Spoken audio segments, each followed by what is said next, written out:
Hello and welcome to the Happy Little Futures podcast. As always, let's begin with a nice deep breath into our stomachs and out through our mouth. I'm going to keep it a bit brief today. We've had a bit of a fun week, so to speak, and I'm going to try and just hit the nail on the head rather than do my normal waffly business. But ultimately, I wanted to talk to you a little bit about mindful ways in which I am going to be approaching the summer holidays. We've got a six week break coming up in a few weeks, and I want to be very careful not to overload the kids, but also to provide enough structure that they're not going to get bored and lose direction. So over the past couple of years, I've noticed that especially towards the end of the summer, they start to get a bit disjointed, they start to get a bit sort of more fraught, and it's understandable. They're not being challenged in the same ways, their routines lost and stuff like that. I want to try and build in a routine that will work for us as a family, but also that provides us freedom to do what we want, do lots of fun things, and try and give them time to also wind down and connect with what they enjoy and what is personal to them. So ways in which I'm going about doing this is the past couple of weekends we've tried to leave space in our weekend to rest.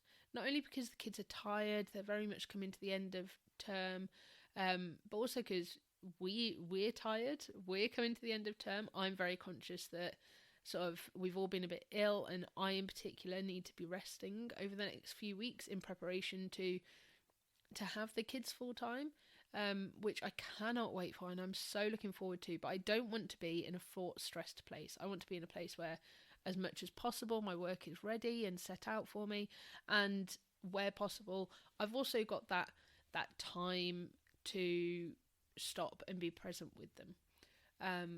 And likewise, I've still got the energy to do all of that too. So ways in which that I'm monitoring this is I've been watching sort of their natural body clocks, their natural routines. So, for example, my eldest has a tendency to fall asleep late and wake up late as well. So she'll wake up about 8:30, 9ish, occasionally earlier.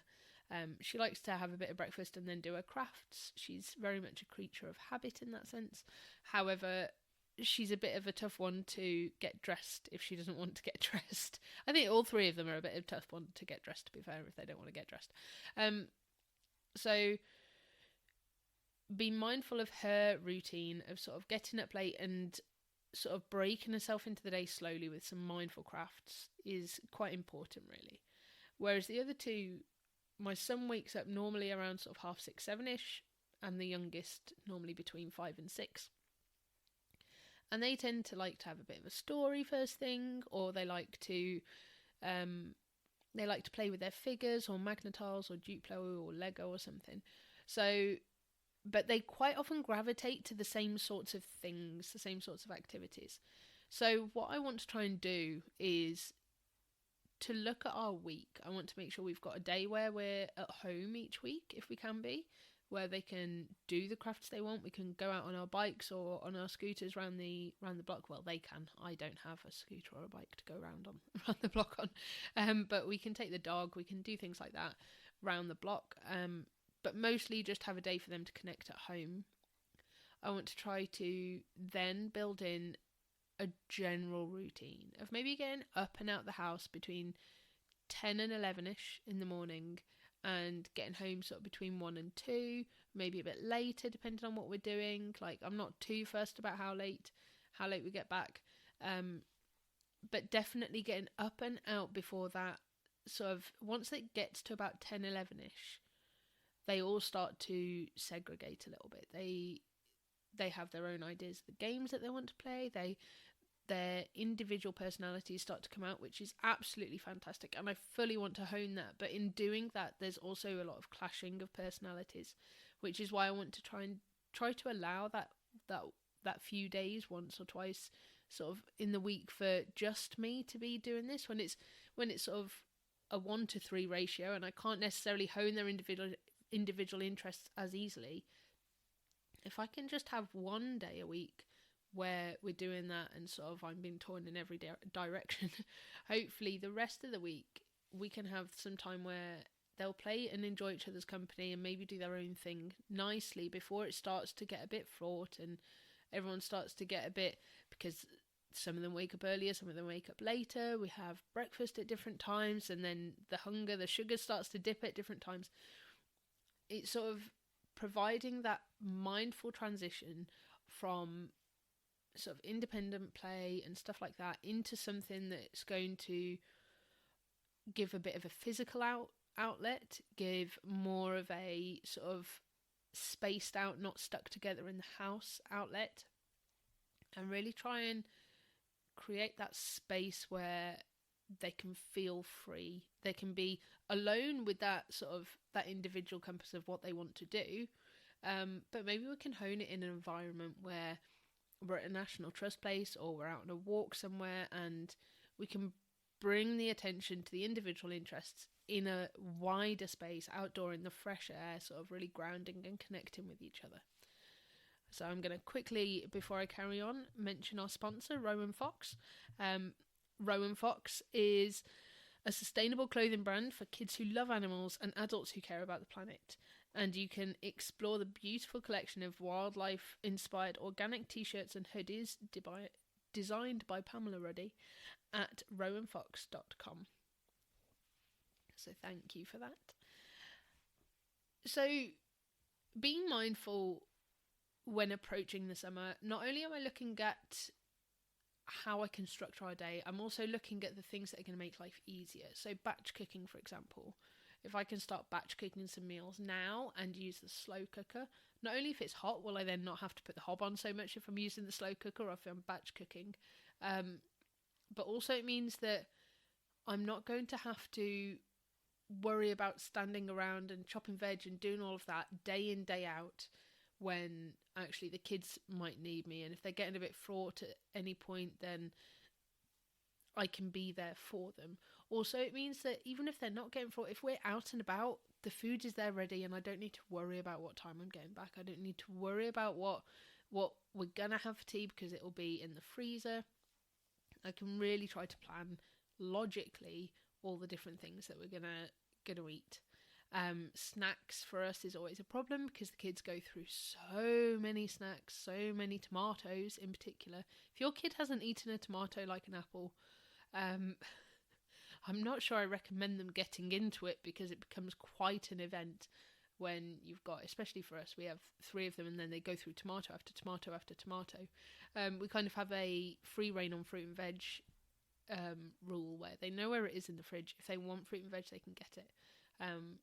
As long as they sort of ask, but they know that it's there, they can use it. So I'm thinking about doing snack boxes, which I've done in the past, which have worked quite well. So I'll sort of set out a certain amount of snacks for them each day, be it fruit, nuts, biscuits, whatever, crisps, things like that, and then that's their snacks for the day. They can then have whatever they want, and once it's gone, it's gone. I'm hoping that this is purely theoretical. I'm hoping that over time this sort of like helps them to understand regulating their own food intake and stuff like that a bit more too. So I've got that sort of roughly planned in my head. I've also got a couple of days that I'm doing family sound bath and crafts, so they'll have a couple of days with grandparents, which will be lovely for them. And I'll have a couple of sound baths for adults with Be Still with Lucy on as well in the evening. So we'll have a few weekends where we're at home. And unlike a lot of people that I know, I'm not trying to plan every week months in advance. I'm not very good at that. It doesn't really suit me as a person. I'm getting better at putting stuff into my diary.